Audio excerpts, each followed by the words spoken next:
안녕하세요. 저는 서울아산병원 비뇨기과의 박주현입니다. 자, 오늘은 알고 있지만 하기 힘든 간헐적 청결도뇨 CRC에 대해서 말씀을 드리겠습니다. 간헐적 청결도뇨라는 것은 뇌경색이나 뇌출혈같이 뇌 손상이 발생했거나 교통사고나 낙상사고 같은 척수 손상이 있을 때, 혹은 산부인과나 외과 수술 후에 골반 혈관이나 신경들이 손상을 받아서 방광이 기능이 저하되는 상황들이 발생할 수가 있습니다. 방광의 기능이 저하가 되면 소변을 전혀 보지 못하거나 혹은 소변을 보더라도 완전히 배출하지 못하고 잔류량이 많이 남는 경우들이 있을 수 있는데요. 이런 경우에는 이제 우선 소변줄을 넣어서 상태가 호전될 때까지 좀 기다려 봅니다. 하지만 소변줄을 넣고도 몇 주간 기다렸는데도 불구하고 방광 기능이 회복되지 못하는 상황들이 장기간 지속될 때에는 인위적으로 소변을 배출시키는 것이 필요하고, 저희가 간헐적 청결도뇨라고 이제 설명을 드리고 있습니다. 간헐적 청결도뇨는 기본적으로는 환자 본인이 직접 하거나 보호자가 시행하는 것을 원칙으로 하고 있습니다. 하지만 소변을 인위적으로 뽑는다는 게, 그리고 그거를 하루에 몇 번씩이나 규칙적으로 해야 되는 일들이 생각보다 어렵고 힘든 일입니다. 그래서 오늘 이 자리에서는 이 어렵고 힘든 간헐적 청결도뇨를 왜 해야 되는지, 그리고 한다면 어떻게 하는 게 좋은지에 대해서 설명드리고자 합니다. 앞서 언급한 것처럼 여러 가지 원인들에 의해서 방광의 기능이 저하될 수가 있습니다. 경우에 따라서는 다른 기저질환이나 수술력이 없이도 원인 불명으로 노화가 되면서 방광의 기능이 저하가 되는 분들도 있습니다.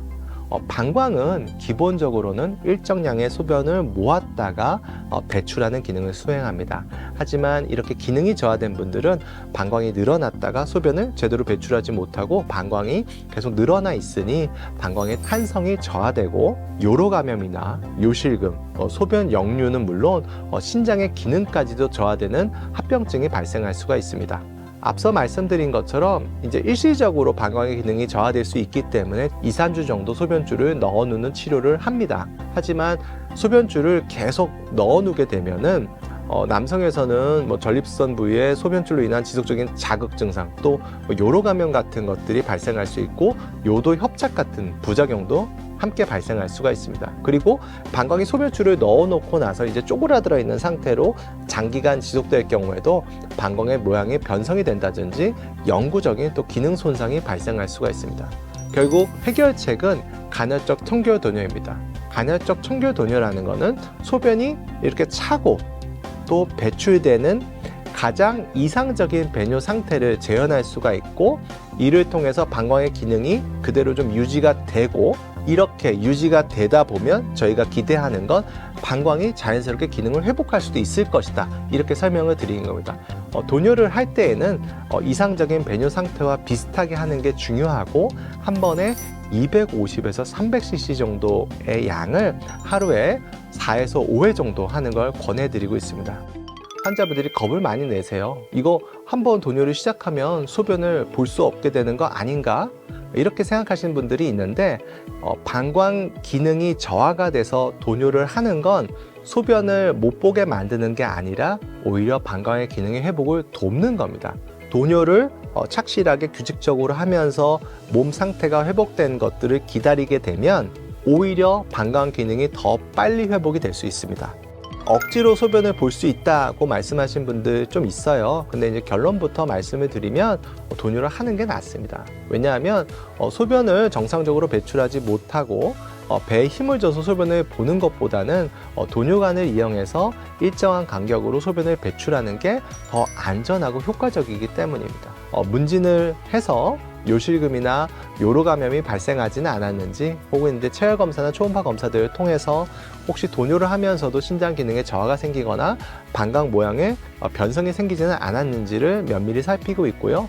도뇨 횟수를 필요에 따라서 좀 조정을 하기도 합니다.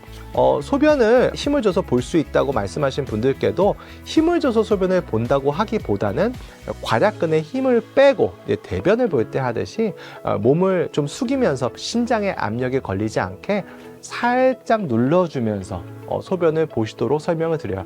그렇게 하면 방광에 미치는 영향을 줄이면서도 잔뇨를 줄이는데 조금 도움이 될 수가 있습니다. 소변을 보고 난 이후에도 잔뇨량을 도뇨를 통해서 측정해 보도록 저희가 설명을 드려요. 도뇨를 통해서 나오는 양이 150cc 미만이다. 이런 경우에는 저희가 도뇨 횟수를 이제 줄일 수가 있다, 이렇게 설명을 드리고 있고요.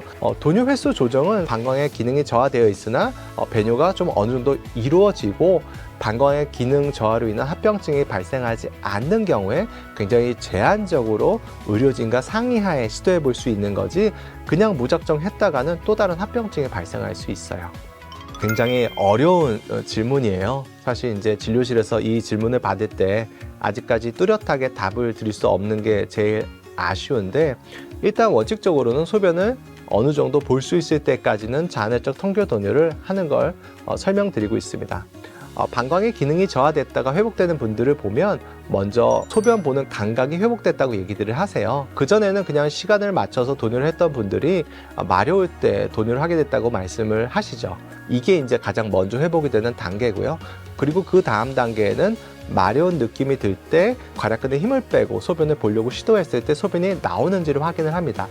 그렇게 해서 소변이 나오게 되고 또 잔뇨량이 서서히 줄게 되면 궁극적으로는 도뇨 횟수를 줄이고 도뇨도 중단할 수 있어요. 하지만 기대와는 다르게 다른 병들은 다 회복이 됐는데도 불구하고 방광의 감각이 회복이 되지 않고, 그러니까 소변이 마려운 감각을 잘 모르는 거죠. 그리고 소변을 보려고 해도 몇 방울 흐르는 정도지 제대로 잘 나오지 않는다고 하면 간헐적 청결 도뇨를 좀 계속 지속하는 게 환자분 건강 상태를 위해서도 가장 안전한 방법이라고 설명을 드리고 있어요. 아시는 것처럼 의료 기술이 하루가 다르게 발전하고 있고요. 특히 저희 병원에서도 저활동성 방광에 대해서는 줄기세포 연구들도 지금 임상시험 중이거든요. 그래서 나중에 이런 분들께도 꼭 도움이 될 수 있는 치료법들이 개발될 거라고 말씀을 드리고 싶습니다. 그리고 무엇보다 중요한 건 이런 새로운 치료법이 나왔을 때 방광의 상태가 온전한 상태로 유지가 되어야 치료법을 적용했을 때 회복이 될 수 있는 거지,